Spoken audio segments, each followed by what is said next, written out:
நீங்க பார்த்துட்டு இருக்கிறது எவரெஸ்ட் டைம்லெஸ்.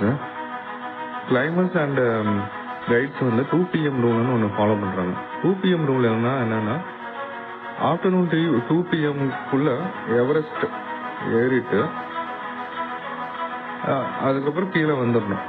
இது எதுக்காக ஃபாலோ பண்ணுறாங்கன்னா 2 PMக்கு அப்புறம் கிளைமேட் சேஞ்ச் ஆகிறதுக்கு நிறைய வாய்ப்பு இருக்குது. அப்புறம் வந்து இருட்டாச்சுன்னா கீழே வர முடியாது. அதுக்காக வந்து இந்த ரூலை ஃபாலோ பண்ணுறாங்க. இது ஒரு சேஃப்டி கைட்லைன்.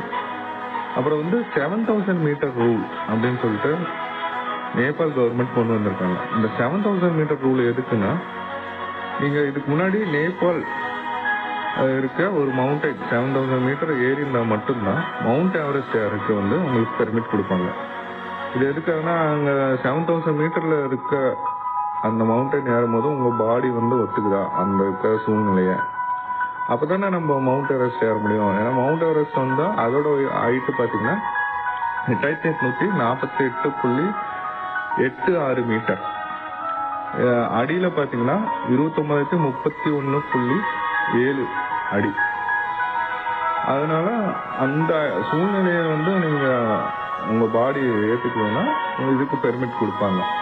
இங்கே பேசிக்காக எவ்வளோ அமௌண்ட் செலவாகுது இந்த எவரெஸ்ட் ஏறக்கு அப்படின்னு பார்த்தீங்கன்னா $39,000 வந்து செலவாகுது. ஆனால் இதுக்கப்புறம் உங்களுக்கு லக்ஸுரி எக்ஸ்பெடிஷன்ஸ் அது இதுன்னு இருக்கு.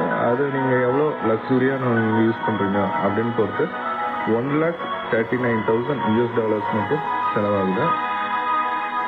இவ்வளோ அமௌண்ட் எதுக்கு செலவாகுது அப்படின்னு பார்த்தீங்கன்னா, நம்மளுக்கு அவ்வளோ ஹைட் போகும்போது ஆக்சிஜன் வந்து தேவைப்படும். செர்பாஸ்ன்னு சொல்லிட்டு திபெத் அண்ட் நேபாள் பார்டரில் இருக்க கொம்பு அப்படின்ற இடத்துல இருக்காங்க. அவங்க மவுண்டன் ஸ்கில்ஸ் ஜாஸ்தியாக இருக்கும். அவங்க வந்து நம்மளுக்கு ஹெல்ப்பராக வருவாங்க. அப்புறம் பெர்மிட் வாங்கணும், டிரான்ஸ்போர்ட்டு அதெல்லாம் வந்து நம்மளுக்கு செலவாகும். இங்கே அப்புறம் வந்து எவரெஸ்ட் பேஸ் கேம்ப் போனோன்னா ஒரு 80,000 அதுக்கு அந்த லெவலுக்கு வந்து நம்மளுக்கு அரேஞ்ச் பண்ணுறாங்க.